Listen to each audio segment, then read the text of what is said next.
from our left to right, and they're all white uniforms. Here's the kick. Kicks it about the middle of the field. Looks like 19, that's Cody Ferrante. He's going to run up the middle. He's got some room. He's got a couple of blockers, cuts to his left, breaks a couple of tackles, uses his speed. There he goes! Touchdown, Calaveras! What a great way to start the homecoming game, to get the crowd into it immediately. What a play. The first time he touches the ball, he takes it to the house for 6 points. Welcome, everyone. Thank you for tuning in to Let's Talk Football with Coach Val. I'm your host, Gil Valtierra, the voice of Calaveras football. And with me in the studio today is none other than head varsity football coach at Calaveras High School, Coach Manny Mosa.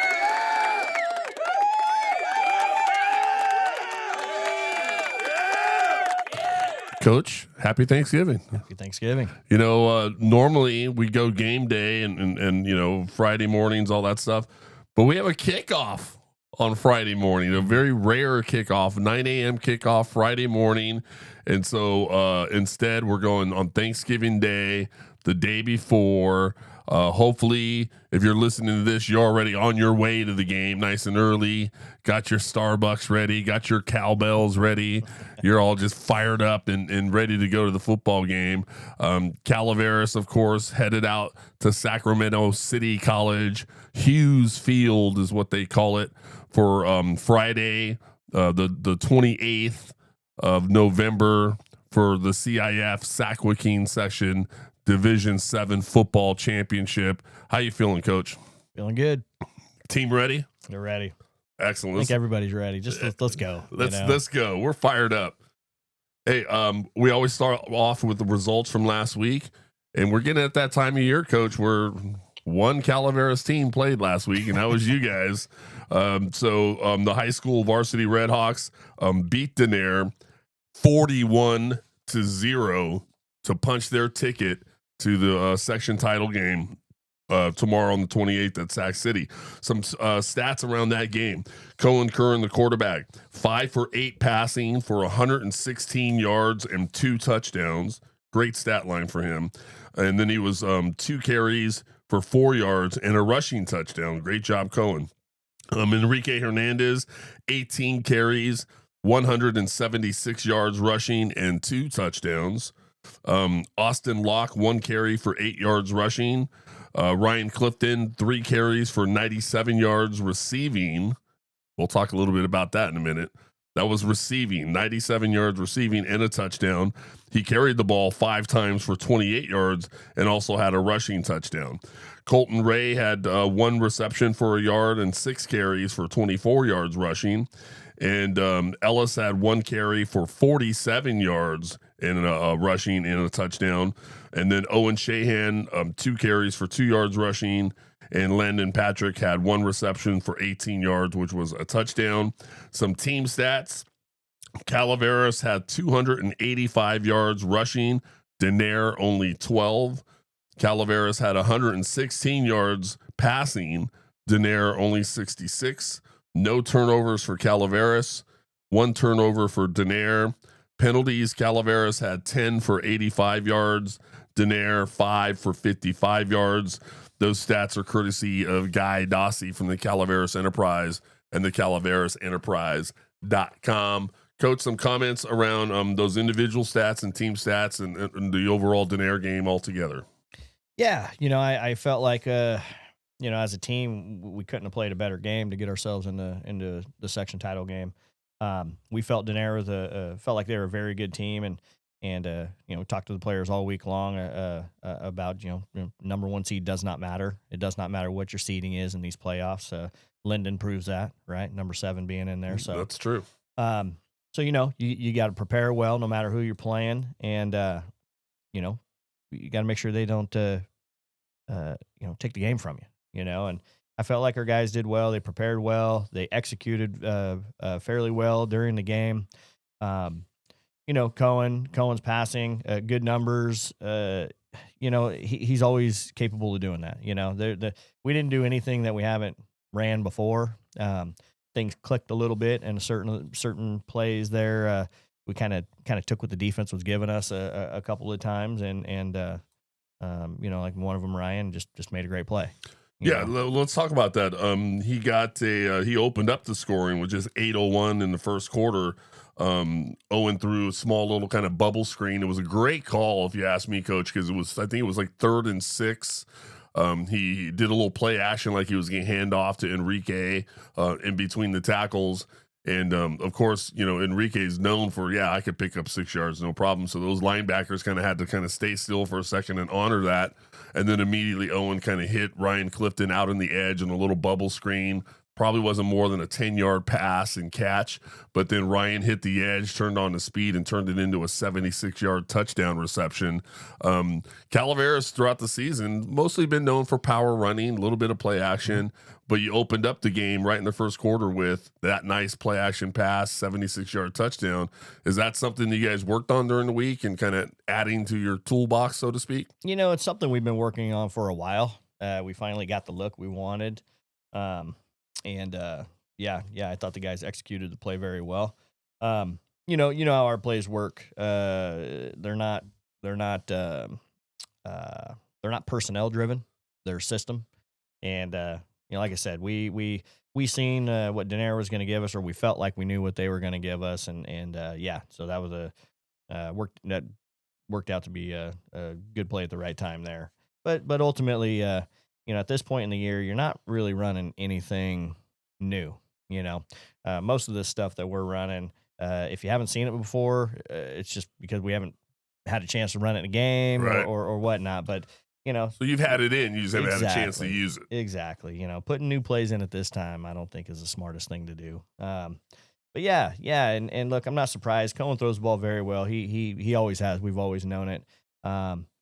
So not surprised to see those numbers there. Nice to see him run the football as well. Mm-hmm. We always know he can be dangerous if he's out there in space running the football. So yeah, he's a great athlete. Yeah, so that's what we want out of our offense. The fly offense is based on misdirection and multiple backs and receivers and quarterbacks, and I feel like right now, you got what, 6 people that handle the football. And I feel like any one of those 6 people can get it at any time, and that's what you want the defense thinking. We know we have a good power run game, and it's something we lean on. But as soon as you want to bring safeties in the box, and we got to be able to do the other stuff too. Sure. So then later in the second quarter, Clifton again got his second touchdown. This time running the football, and then I want to talk about that drive. I believe happened in the. I want to say it was kind of the end of the second quarter, right before the half, and it just seemed like Denaire turned the ball over. I believe they turned it over on down. Or no, they did a wing counter, and they had a problem with the exchange. Calaveras recovers the fumble. You get the ball on their 40-yard line, so you got a short field to deal with. And then from there, it became the Enrique show. It was like Enrique left, Enrique right up the middle, and then it finished off with him scoring on a touchdown run. When you see drives like that happen, or you said it wasn't personnel driven, but on that drive it seemed like it was, because it was just, or is it just like you see a weak spot and you just keep pounding it until they stop it? It's funny is not personnel driven, it's play driven. What do I think, what's going to work? And it just so happened the plays I felt was going to work, it called his number. And as it went on and we got closer, one of the other coaches, he mentioned in the headset, continue to give it to. You gave it to him every other play this drive. We're on, I don't know, a 1 yard line or a 3 yard line. Give it to him again, and I wasn't even paying attention to it. Right. But yeah, you know what, man, that young man there, he loves to run the football. He loves to finish runs. And, yes, he does. As a football coach, look, I know a lot of football coaches want to sling it and throw the ball around. We at Calaveras, we like to run the football, and having a running back that just puts an exclamation point on runs like he does, it's you couldn't make you happier, right? I mean, right. And he's got the strength and the body to back it up, And I said it last week, I do feel like the way he runs the football, how physical he runs the football, it does wear guys down. It wears the defense down a little bit, and we kind of depend on that. We count on that. Yeah, and then it's the perfect segue because I wanted to talk a little bit about Devin Ellis, number 16, later in the game. He had a 47-yard run, took off around the outside and took it all the way in for a touchdown. And do you think that, I mean, obviously Ellis is a great athlete, but at the same time, that defense has got to be tired of having to deal with 7 the whole time. Then all of a sudden you've got a quick guy like Ellis coming in saying, try to catch me. Yeah. No, we ran a sweep and I felt like everybody got on their blocks and he seen a crease and he hit it, and that's what I like about our offense. We can bring in different guys at different positions, give them the football, and we're not going to slow down. Right. Let's talk about the other side of the ball here for a little bit. Coach Doug Clark, the defensive coordinator, all season long has had this defense dialed in. I mean, clearly he's one of the reasons, why you guys are going to the section championship in this defense. Number 26, Bryson for Denaire came into this game averaging 132 yards rushing per game all season long. And then Denaire as a team got held to only 12 yards rushing. That's just amazing to me. Talk to me a little bit about the run defense during this game. Yeah, that's amazing to me too. I would not have expected that. I felt like we were gonna be okay against their run, but to hold a wing T team that as a team, I'm pretty sure they average close to 300 yards rushing a game. I'm almost positive on that. Mm-hmm. And to hold them to 12 yards, I think it's crazy. It's crazy. It starts with the guys up front, the D line. They really get into their gaps. They know what they're doing. They don't get driven. That's the number one goal. Then to the D ends, Corey Castle. He's been playing such a great defensive end this year, and really just maintaining the edge, not getting pushed around. And then the backers. Last week was Cody Paulson and Colton Ray, and they always are where they need to be. So the team defense is should I say, you always hope for it. You coach it up. Very rarely do you get a group like we have this year. They play such good team defense, not just individually, but together. They know where they're supposed to be. They know where the other guys are supposed to be. And throw the DBs into it too. Strong safety, Owen Shahan really coming up, helping out on run when needs to. Mm-hmm. Quincy Dyson being where he needs to be as a free safety, and both corners obviously just trying to lock down receivers, knowing that if we stop the run on first down and second down, that they're going to get challenged. So couldn't be more proud of it. Coach Clark has those guys dialed in and week out. This is nothing new. I thought last week was. Again, I would not have expected 12 yards rushing by that team, or even less than 100 yards, because we really felt Denaire was a very good football team. And again, I think that's a testament to how the players prepare. Mm-hmm. They take everything we give them, man. They soak it up, they know it, they learn it, and come game time, they execute it. Yeah, one of the things I've been impressed by with the defense is fundamentally not just your ends are squeezing down blocks, they're not getting hooked, they're not getting sealed in, they fight to contain that outside leverage. Inside backers are reading guards, they're flying around, they're anticipating plays, they're flying into backfields, making plays in the backfield. Defensive backs are getting good pass run reads coming up and helping when they need to help. So fundamentally they're always where they're supposed to be based on what's happening offensively and what they're seeing. But, that's only half the battle. Once you're there, you've got to make the play. Mm-hmm. You got to make open field tackles. You got to make solid, good tackles. Stay on your feet. Don't be diving at ankles. Put a hat and shoulder pads on somebody. You got to be flying around and actually make the play. So being there is only part of the issue. Making the play and finishing is the second part. And they've been doing that. And that's to me has been the most impressive thing. They've been consistently week in and week out being fundamentally sound and then making the plays when they need to make the plays. Yeah, I agree with that. I we don't have anybody on defense that shies away from contact. No, nobody. And look, man, you get used to going up against number 7 and number 33 all the time. Hey, when you see a 170 pounder, oh, maybe that's not so bad. But yeah, none of them shy away from contact, and I think that's where it starts. We've talked about it before. Especially me being a DB coach. Occasionally, you've had players that just conveniently don't quite get there. Right. That's not the case with these guys. They all want to get there. They all want to beat the other guy there. They don't want to be the last guy there, so. We used to call that making a business decision. Okay, Coach, tell me, when I look at the team stats, everything looks great. I mean, what was it? Almost over 400 yards of offense, no turnovers. One of the things that sticks out to me is this penalty stat, 10 for 85. I mean, I think last week there was 8. There's the last couple of weeks, you've been able to overcome them. But tell me a little bit about, are you concerned about the penalties? Has this been discussed? Are you doing anything as far as saying, hey, in close games, these can be killers? Have you addressed this? Yes, that you said it. We might be able to get away with 10 penalties when you're beating a team, 41-0. But when it's a close game, those 10 penalties are going to kill you. And the thing that really, they're dumb penalties. They're dumb. They're dumb. We had one 15-yarder on a freshman on the sideline after he made a good play. That's dumb. Right. Knock that shit off. Right. Jumping off sides. I don't know why we continue to jump off sides. Those are the plays right there that will hurt us in this game coming up. We cannot make those plays. And I guarantee you, Linden's on the other side over there saying, hey, we're gonna get them to jump off sides a couple of times. Guarantee you. In every film we have, I think they have a false offsides on the other team. Right. So, we look, if you're going to be the good team, you got to be the smart team. Right. If you're not going to be the smart team, you will not be the good team.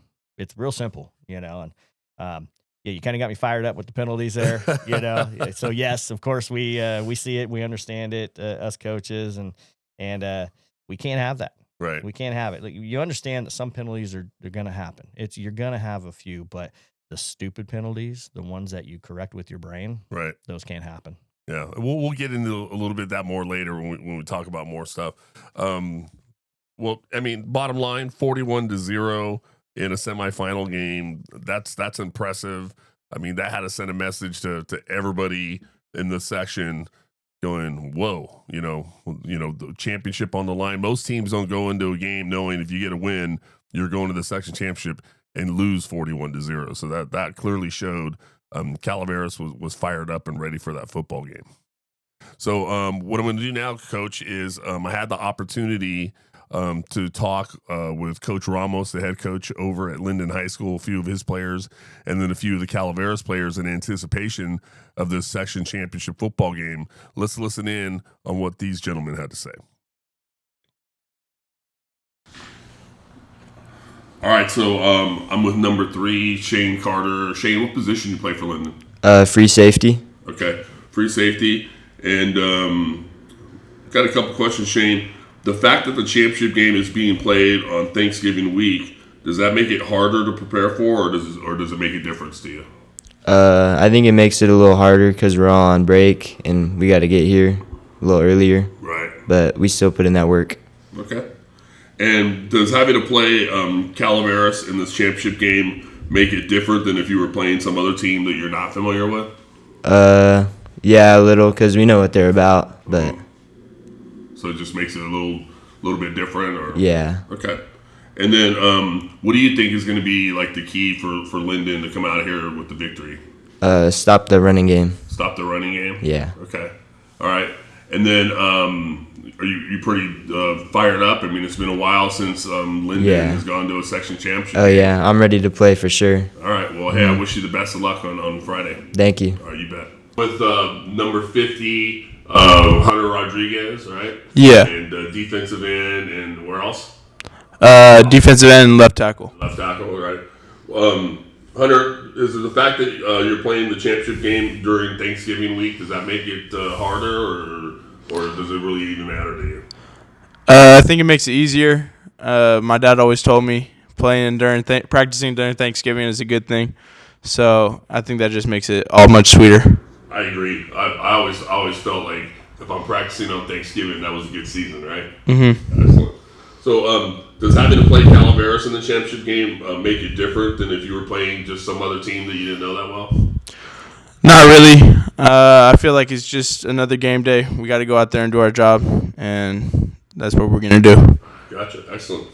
And what do you think is going to be the key for Linden to get out of there with the victory?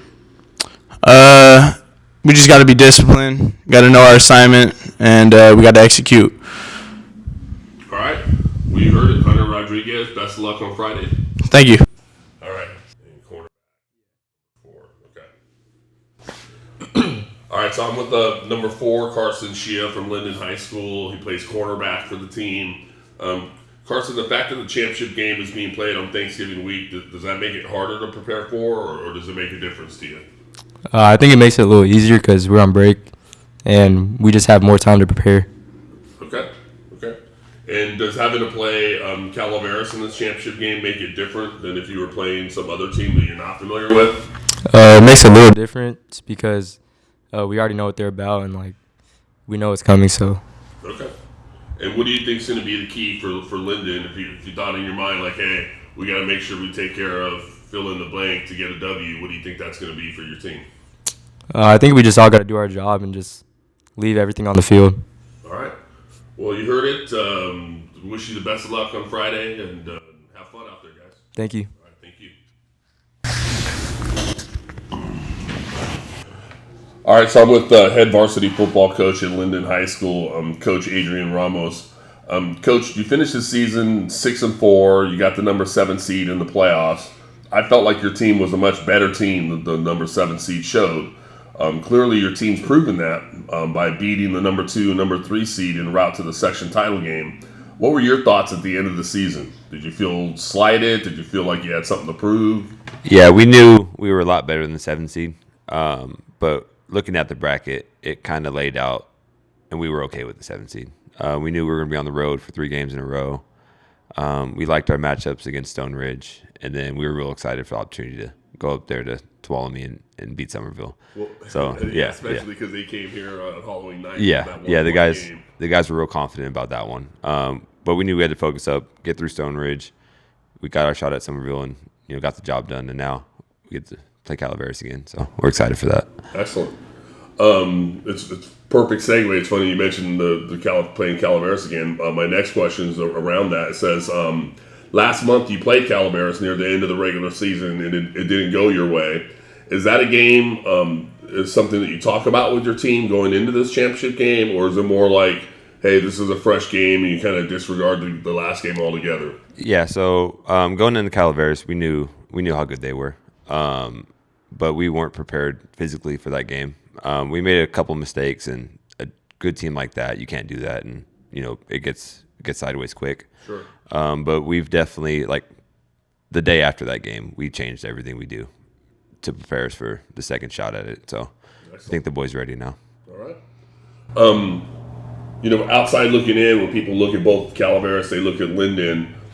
Two of the things I always hear is, Calaveras has quite the power running game. Linden has quite the passing game. Is there another part of the game other than these two areas that you think may make a difference in this championship game? Yeah, I think our O-line and D-line didn't play their best football that first game. I think our guys can compete with anybody. On the offensive side of the ball, we try to be balanced. Andy Wars has ran for about 1,700 yards this year. Yeah, that's great back. DeAndre Smith has every record possible, pretty much. And then we have some young guys that are stepping up. So when they get the opportunities, they'll be able to make some plays. And defense has been lights out and physical and fast. And yeah, right. Team's coming together pretty well. All right. Any other changes? You said you changed some things after that Calaveras game. That you went from there, because you guys pretty much have been on a run ever since then. Yeah. Kind of. Was there personnel changes or scheme changes? Mentality changes? Yeah, a lot of mentality changes. Of that next week going into Somerville, we lifted every day, Monday through Thursday, and we've been lifting ever since then. This week we're starting practice at 6:30. We lift every day, and then we're going to practice right after. So. Excellent. Yeah, just getting our minds right, making practice hard. So, Friday nights are a little easier. Okay. All right. Well, you heard it. Head varsity football coach, Linden High School, heading into the CIF Saco King Section Championship game against Calaveras. Coach, I wish you the best of luck on Friday. Thank you. Appreciate you. All right.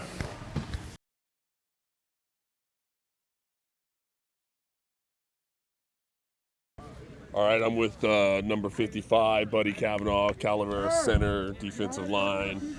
Buddy, the fact that the championship game is being played on Thanksgiving week, does that make it harder to prepare for, or does it even make a difference to you?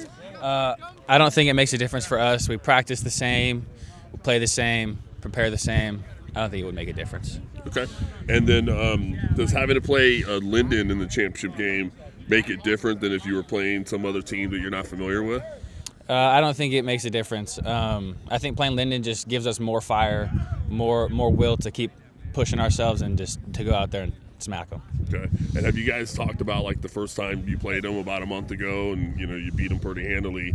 Have you talked about that game, or is that just out of your mind and you treat this like a fresh game? Treat this like a fresh game. We talk about it a little bit just for the plays, but it's really just a new game, new team. Never played them before. Okay. And what do you think the key will be in order to beat Linden on the championship game to come out of there with a victory? What do you think is going to be the key? Just to be ready. It's going to be an early game. Just be ready to play. Read your keys. Just do your job. Okay. You heard it, number 55, Buddy Kavanaugh, getting ready on Friday to kick off the Sac-Joaquin section championship game. Wish you the best of luck. Thank you. You got it. Ready? Yeah.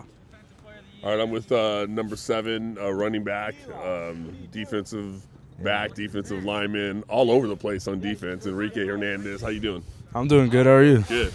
So, hey, tell me, does the fact that the championship game is being played on Thanksgiving week, does that make it harder to prepare for, or do you think it makes a difference?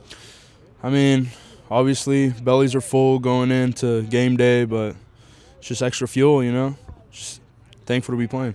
All right. And does having to play Linden in the championship game make it different than if you were playing just some other team you're not familiar with?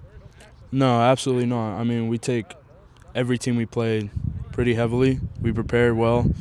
I mean, it's any other game, but any team, I mean, we put the same amount of effort in. So it's like if they weren't even in your league, you just kind of treat it like a whole brand new game? Yeah, for sure. Okay. And what do you think is going to be the key in order to come out of there with the championship and beat Linden? What's going to be the key to the game? Physicality and just trying, block till the whistle, getting people down, hitting, all that stuff. All right. Well, you heard it, number 7, running back, defensive back, and defensive end. Number 7, Enrique Hernandez. Best of luck on Friday. Thank you, sir. You got it. All right, I'm with the number 33 running back, inside linebacker, Cody Paulson for Calaveras. Cody, the fact that the championship game is being played on Thanksgiving week, does that make it harder to prepare for, or does it make a difference to you? It doesn't make a difference to me. We get a week off of school. We get here earlier for practice, get prepared for the game a lot faster, and get prepared for what time we got to play the game at. Okay. And does having to play Linden in the championship game, does it make it different for you than if you were playing just some other team you're not familiar with? Absolutely not. We're playing it like we've never seen them before, and we've been working hard this week like it's a whole new team we've never seen. Okay. And then the first time you played them about a month ago right here at Frank Meyer Field, you guys handled them pretty well, like 42-12, something like that. Do you guys consider that going into this game, or is it just kind of out of your mind and it's a fresh slate? It's completely out of all of our minds. We're just like I said earlier, we're playing it as they're a brand new team. We've never seen them before. Okay. And what do you think is going to be the key to come out of there with the championship and to be able to beat Linden? What's going to be the key to the game? Taking no plays off and absolutely doing our jobs and reading our keys. Just everything we need to do, and we'll come out with the win. All right, that's number 33, Cody Paulson, fullback, inside linebacker. Wish you the best of luck on Friday morning. Thank you. All right.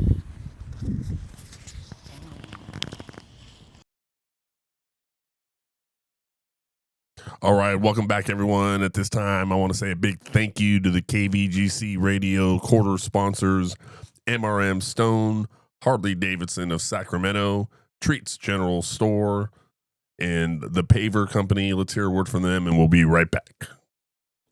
MRM Stone has over 1,000 natural stone selections, fabrication services, and delivery available. Stop on by 2173 Highway 12 in Valley Springs, or go to mrmstone.com. Give us a ring at 209-763-5761. MRM Stone, your masonry and landscape stone supplier. Ready to feel the freedom of the open road? Learn to ride at Harley Davidson of Sacramento. Our riding academy is now open 7 days a week. Whether you're brand new to riding, getting back on the bike after some time away, or just want to sharpen your skills, we've got a course for you. You'll learn everything from mastering the controls to riding the curves with confidence. It's also the perfect gift for a new rider in your life. Sign up today and let us get you rolling. We'll even help you register for an upcoming class when we return to the line. Harley-Davidson of Sacramento, where your journey begins. Treats General Store in San Andreas, California, is a proud sponsor of Calaveras football and the Let's Talk Football with Coach Val podcast. Treats General Store has everything you need from groceries, meat, liquors, and hardware. Treats General Store since 1852.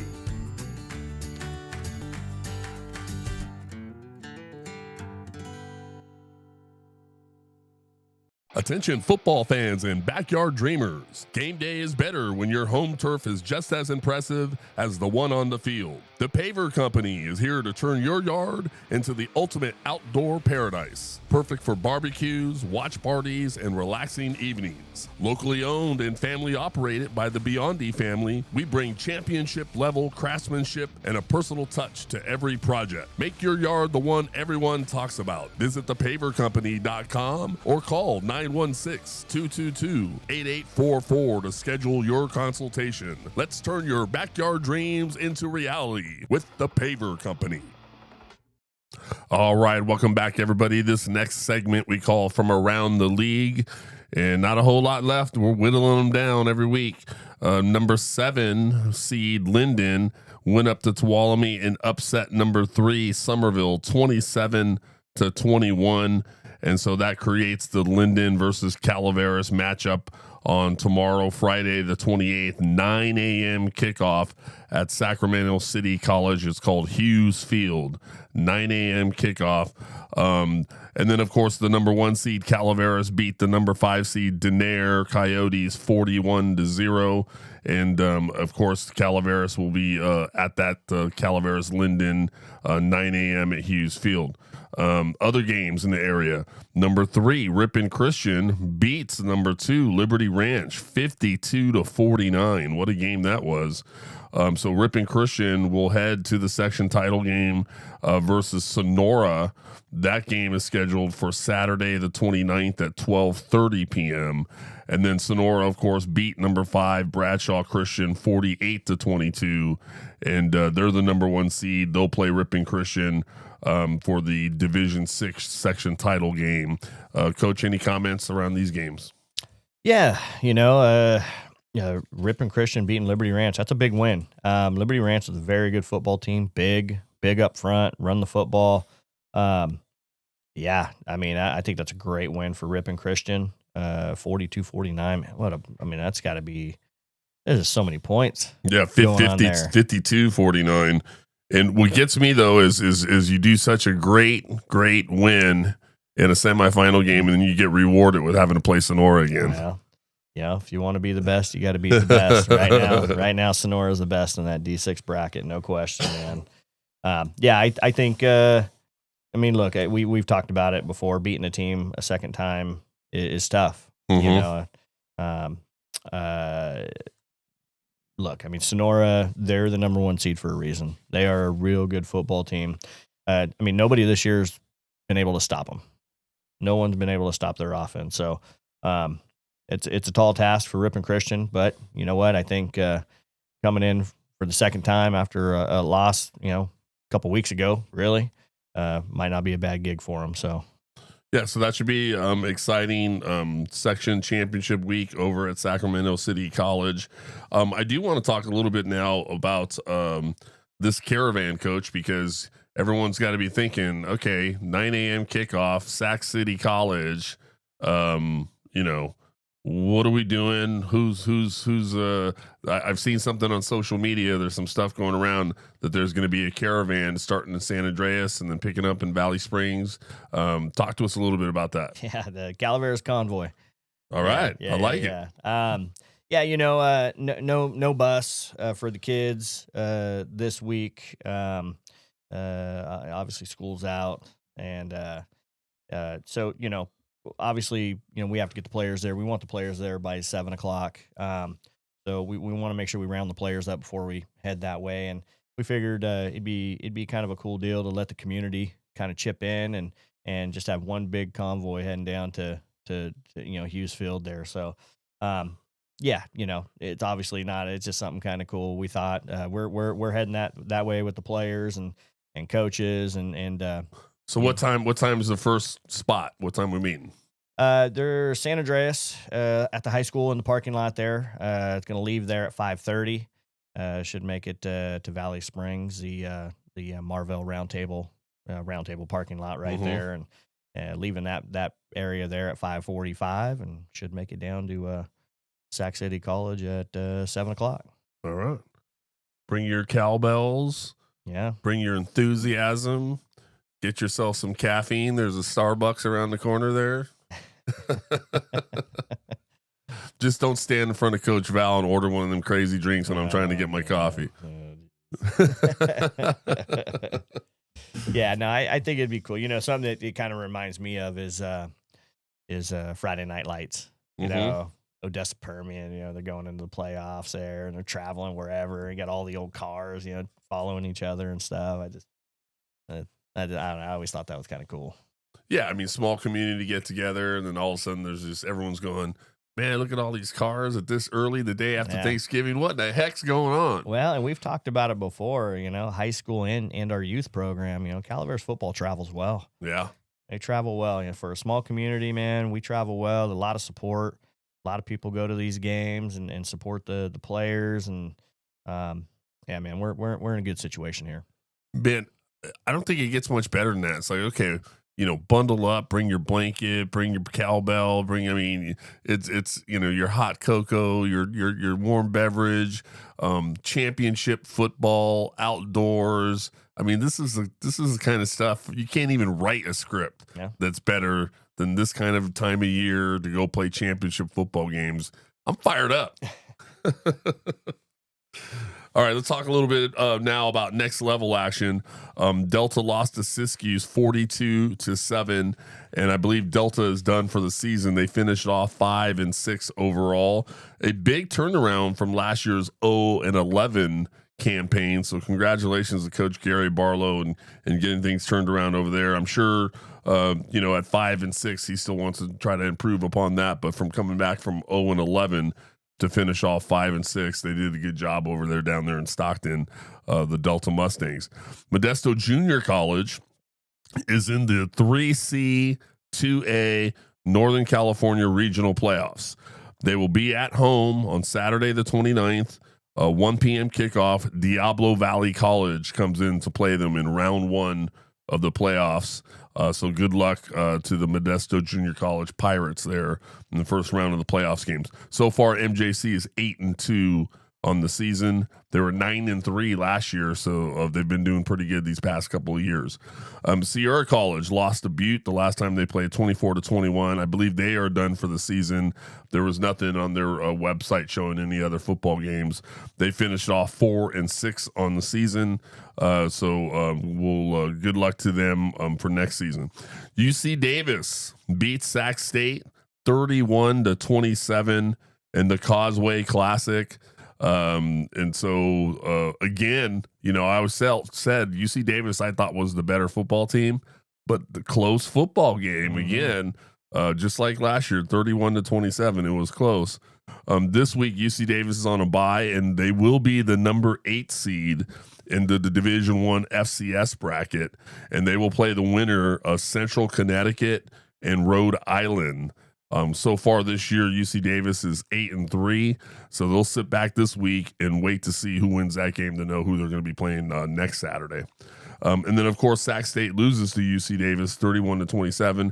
Sac State did not make the playoffs, so they are done for the year, but they did finish off the season 7-5 on the year.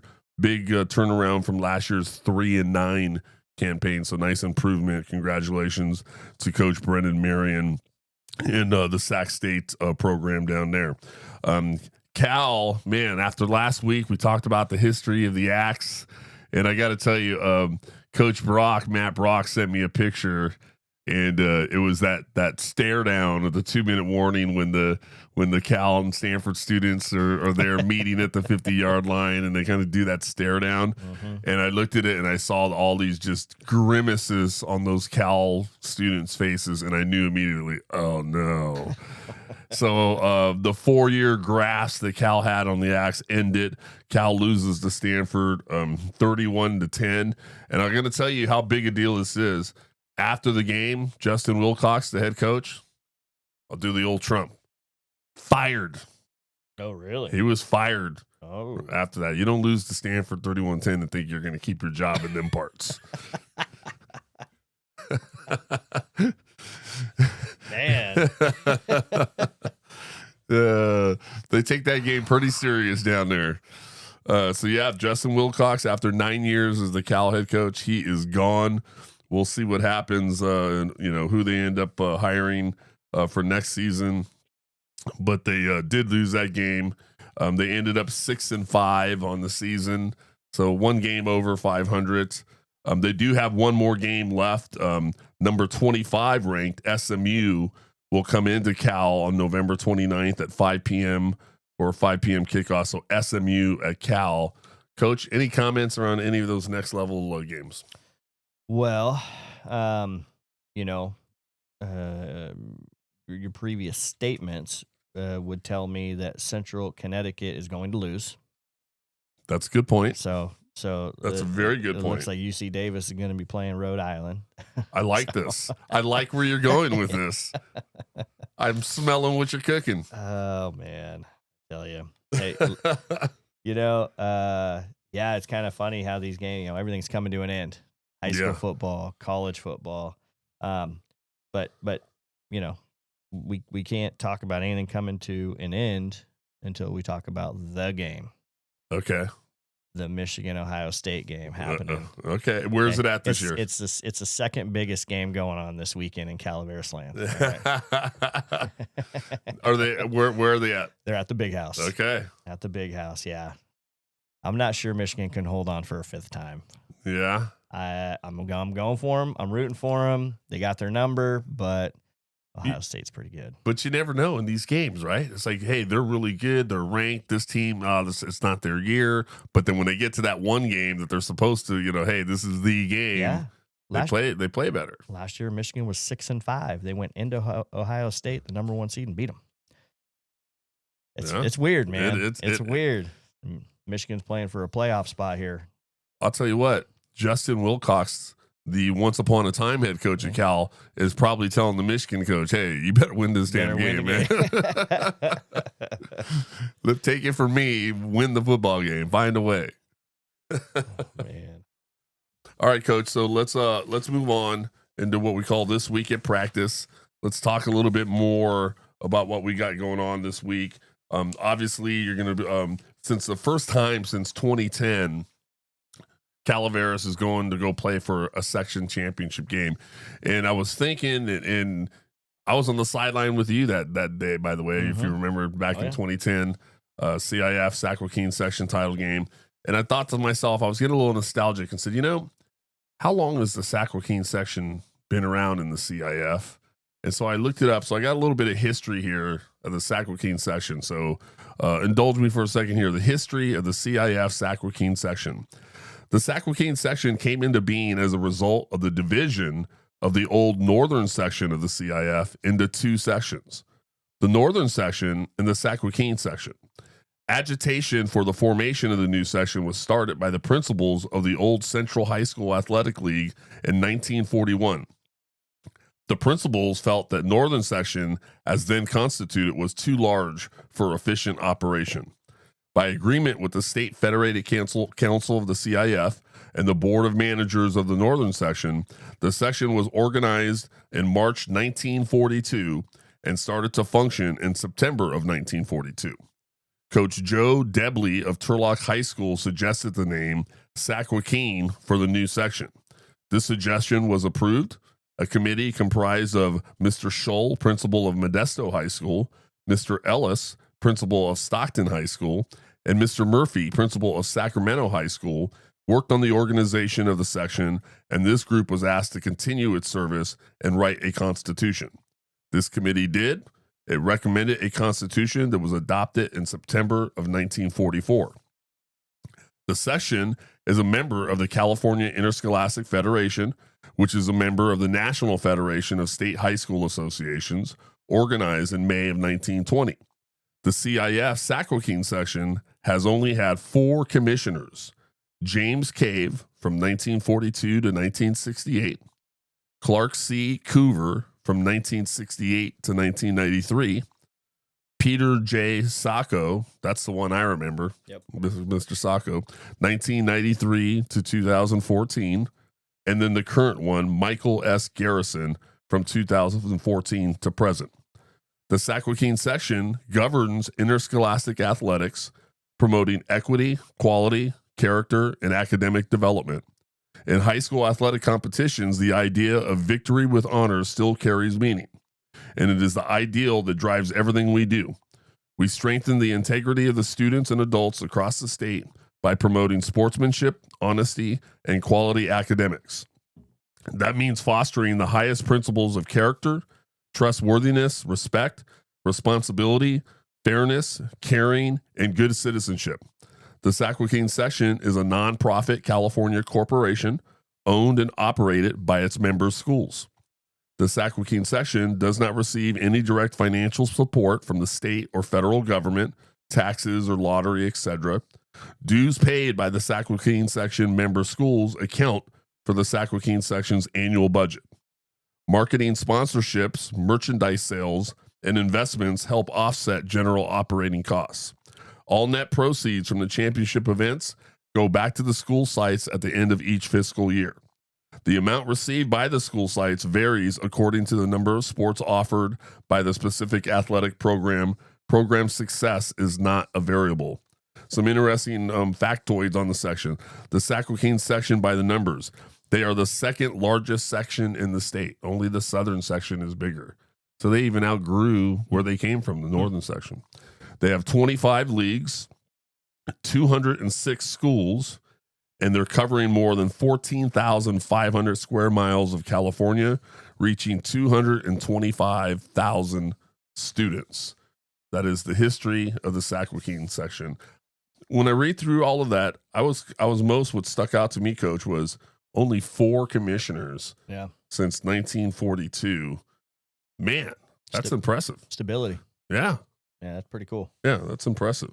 So, with that being said, history of the CIF, now Calaveras, the last time they were in a section title game was 2010, and now in 2025, 15 years later, here we are with an opportunity to get back there and to get a section championship.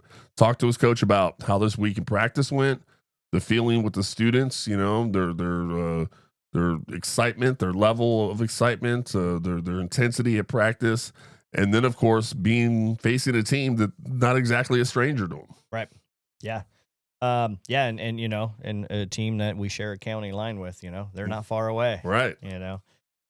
You know, I thought I thought practice went fairly well this week. You know, we went early to try to mimic the you know, the game time, how early it was going to be, the weather, the temperature, things like that. So, you know, started off a little slow, and then with the guys, they kind of figured it out, you know, and again, I thought we ended practice on a good note, today. And, you know, look, it's here we are. This is what you work all year long for.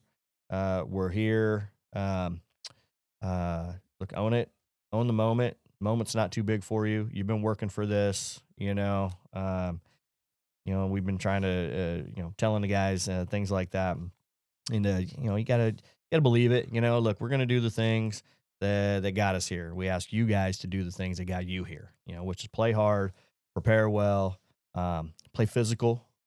You know, and look, it's a game. It's a game. Right. Just go play the game. Have some fun. Play the game. You know, so. Really looking forward to tomorrow. I think all the players are as well. I think they're fired up. They're ready to go.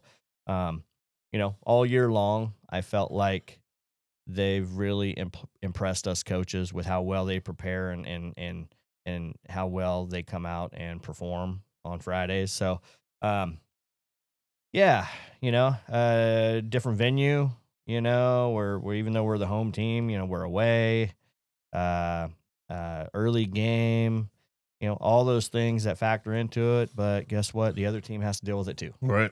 So no excuses. We've been preaching it all year long. It's on the back of all kinds of shirts running around here. That's right. And that's really what it's about, man. There's no excuses. If you want to be a section title winner, then go win it. So, Coach, back in October, on October 20, about a month ago, you guys played Linden in the regular season towards the end of the season, and you beat them 42-12. I remember going into that game, and I was characterizing Linden as having the 1-2 punch. Number one, DeAndre Smith, and number two, their running back. His name escapes me for a minute, but the good running back. Yeah, very good. And I'll look it up here real quick. The feeling I got from Coach Ramos when I talked to him is he feels like, even though it's been a short period of time, that Linden actually kind of needed that kind of sock in the mouth, so to speak, to kind of wake up. And he's glad it happened, and that they're a different football team than what they were back then. You've seen the film. You know what happened back then. Would you agree with that they're a different football team, or are you still worried about number one and number two coming into this game? Well, look, we're always worried about number one and number two because they're very good football players. Yeah, look, I mean, they're here. Andrew Juarez, number two. They're here. They're in the section title game for a reason, and it's not because they got lucky. Look, we have the film. They've been playing very hard. You can tell the players they're playing hard. They got some really cool stuff actually offensively they're doing that I like personally, and they have they express some challenges for us. Certain things defensively, offensively. So yeah, man. I mean, I think of course they've gotten better. That's kind of the idea, is to get better every day, every week. Sure. And yeah, I'll tell you, we have their league game versus Somerville, and then we have their playoff game at Somerville. And yeah, it's hard to say that they didn't. Well, it's not even hard. You can't say they didn't get better. They played Somerville very well up there for the playoff game to get to this game here. My opinion, they had the game. They handled Somerville up there. Even though it ended up being close towards the end, typical Somerville and special teams. Right. I thought they played them very well. I think they ran the ball right at them. They were more physical than Somerville. So, yeah, absolutely. And I think that's something we've really preached to our guys is, look, you take that previous win. Doesn't matter. Does not matter. It does not matter that we won. It doesn't matter what the score was, and none of that matters. This is a new team, different team. We got to prepare for them. We got to prepare for them like we prepared for them the first time. Mm-hmm. You know what I mean? And I think we've done that. But yeah, I think they deserve to be here. There's no question. Sure. They didn't luck out and get to the section title game. They earned every bit of it. So kudos to them. They're a good team. Yeah. So Somerville found this out the hard way, and I think I heard you earlier say it. It's hard to beat a team twice and to beat them a second time. And in order to come away with a championship, you're going to have to do exactly that. Tell me a little bit about that dynamic. If it's going to be hard, but what have you guys been doing, understanding that that's hard to do, but that this is something we're going to do, and here's why. Yeah. Well, when you lose, there's always things to fix. When you win, sometimes you overlook things. So that was something that we did is we tried to not overlook anything. Look, not every play worked. Not every block was made, not every tackle was made when we played them the first time. So for us, it's okay. We got to fix. Even though we won, we still got to fix what went wrong. Right. And that was kind of the mentality this week. Making sure we're in the right spot. Then once we get to the right spot, making sure we do what we're supposed to do. I think that's the biggest thing. And changes. Look, I mean, there's some we see some changes from Linden. Nothing out of character, nothing out of the box so far on film. But I can guarantee you they got some stuff that we haven't seen. They've seen us now in person. I'm sure there's some holes, some different areas. Offense, defense, special teams, and I would imagine Coach Ramos and his staff trying to find those holes. Develop some plays or some schemes to get their guys in the right spots and be successful. So yeah, that's just coaching 101. Again, if you lose, you change things. If you win, a lot of times you don't change anything. Right. So that was really what we tried to focus on this week, is making sure that change whatever went wrong, even though we won the game, and then also anticipate some things that could potentially hurt us. Right. So after the Denair game was over and the broadcast was over and we all came down to the field, and Guy Dossie from the Calaveras Enterprise was down there, and he actually interviewed me about the podcast and about this season and kind of a Calaveras' championship run, and that'll be out in this next issue of the newspaper in the Calaveras Enterprise, calaveras.enterprise.com. But one of the last couple of questions he asked me, I thought were pretty thought-provoking and some tough questions. And one of them was, if Calaveras does not win the section championship, and I'll take Guy's way of saying it, we'll start off negative first. If Calaveras does not win the section championship, it's going to be because of why?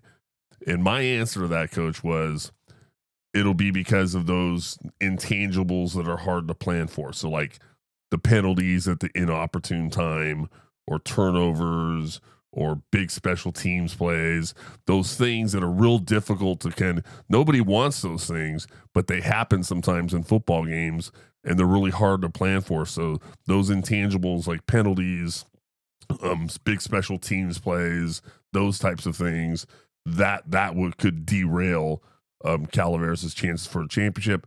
And then he asked me, if Calaveras does win the championship, it'll be because of why. And my answer was, it'll be because of the continued sound fundamental play of that defense that's been solid all year round, because it's really hard to win games if you can't get into the end zone. So what do you think about my answers? Or am I an idiot? And you're an idiot, Val. What's wrong with you? Or what are your comments around my answers to those questions? Well, yeah.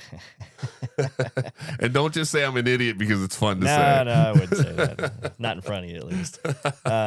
No, I mean, I'll keep it simple, regardless of, turnovers, fumbles, and plays and things like that. If we lose the game, it's because Linden was a better team, and that's exactly what I would tell the players is, you weren't the better team, it's bottom line. And if we win, I think it's because we come out and we play our brand of football. I mean, I really think if that's what we're going to do, we got to play our brand. And yeah, I mean, that's a simple answer. We can talk about the long answers after. But. Okay. Has there been any talk this week about just like the history and Calaveras being there 8 times and not having won one yet, and how close 2010 was, and you've got Coach Anderson, Coach Clark, yourself. 3 of the 5 coaches that were on that 2010 staff are still on the staff now. Has there been talked about the history and the ramifications and just kind of like, how big this is? Yeah, a little bit,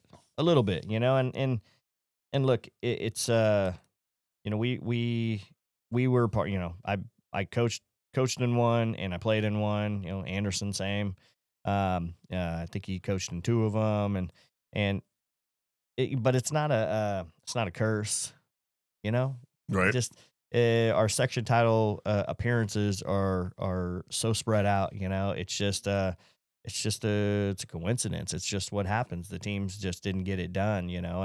And sure, we'd love to get rid of that stigma. Mm-hmm. That record, if you will, of appearances with no wins. Right. But this is a different team. It's a different era. Mm-hmm. I mean, there's just so many things that are different. And again, too, it's there's no need. There's no need to put any added pressure or anything on the guys because, honestly, it's just another football game. Right. Sure, if you lose, you're done. If you win, you're the section champion. No question. No question. But it's still just a football game. Right. And if we go in and do the things we've done all year long, then we should be okay. Right. But if we don't and we make mistakes and things like that, then we'll lose. I think it's that simple. And for what it's worth, Coach Adrian Ramos, the head coach over at Linden High School, I talked to him, and Linden has not won a section title in their school history either. They were in one. The last time they were in one was in 2004, and they lost to Argonaut. Yeah. And so if you go back and look at their history, so someone who's never won one is going to win one tomorrow. I didn't know that. Yeah. I figured they would have won one by now. Nah, I looked it up. I was on the CIF website, and I was looking up all the different section title winners. Calaveras has got a bundle full of them for wrestling. Yeah, well, yeah. Well, hopefully we can change that. Yeah. I think Vince Pacoca is like, wherever he walks, there's like a blue banner falls out of his pocket. He's like, oh, excuse me, that one's mine. Hey, grab that for me, would you? Oh, no kidding. No yeah. Kidding. So we need to add football onto that list now for 2025. So, Coach, any last comments about this game other than when that referee gets in the middle of the ring of the MMA and just says, "Let's get it on." No, I think that's where we're at. Yeah, I think that's where we're at, man. Tomorrow, early in the morning. I mean, look, you got to wake up, get the sleepies out of your eyes, man, and got to get with it. Pack your bag early. Yep. Pack up some of them turkey sandwiches. Get that thermos filled up, and head on out to Sacramento City College. 9 a.m. kickoff. Yours truly and Greg Stark will be bringing you all the live play-by-play action on KVGC Radio, kvgcradio.com. You can download the KVGC Radio app. It'll be on the main station, 1340 AM and 96.5 FM. It's going to be a fantastic football game. Coach, I cannot even begin to tell you just how fired up I am. I feel like a little kid on the night before Christmas, man. I can't wait for the morning. I'm going to have a hard time going to sleep. Yeah, I'm not sure how much I'm going to sleep tonight either. All right. Any last comments before we head on to Coach Val's rant for the championship rant coming up? Go for it. Here we go.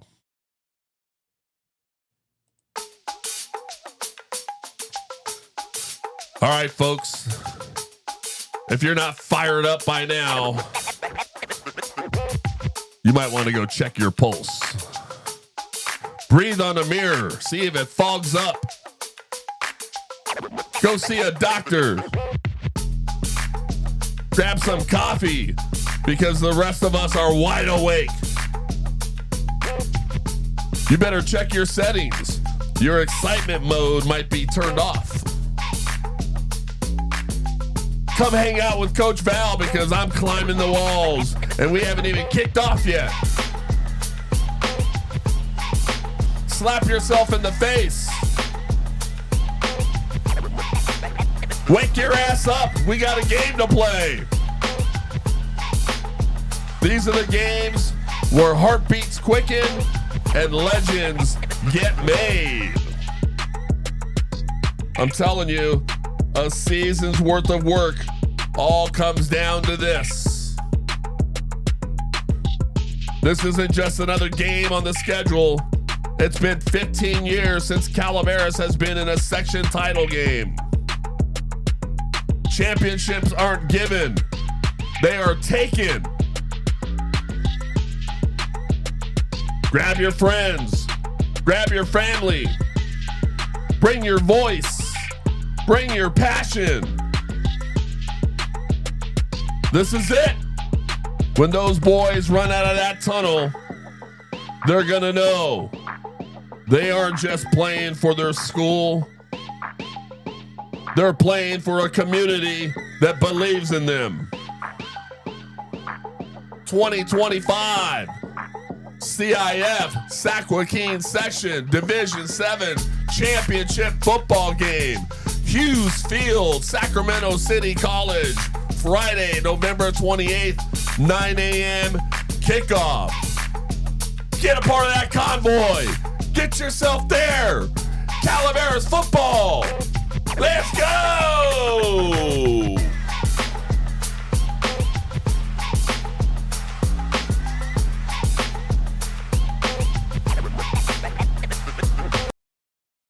All right, Coach. Let's go. You heard it. Let's get this thing done. Calaveras faithful. Let's show the community. Let's show this team. Let's show everybody how well Calaveras travels for this football game. Big thank you to Coach Mosa. I know you're a busy man. Much appreciate your time, sir. Thanks for having me. You bet. Want to remind all of you out there to please follow us on Facebook and Instagram. Share the Let's Talk Football with Coach Val with your friends and with your followers. Brand new episode every Friday during the football season. Until next time, we are out. From our left to right, and they're all white uniforms. Here's the kick. Kicks it about the middle of the field. Looks like 19, that's Cody Ferrante. He's going to run up the middle. He's got some room. He's got a couple of blockers, cuts to his left, breaks a couple of tackles, uses his speed. There he goes! Touchdown, Calaveras! What a great way to start the homecoming game to get the crowd into it immediately. What a play. The first time he touches the ball, he takes it to the house for 6 points.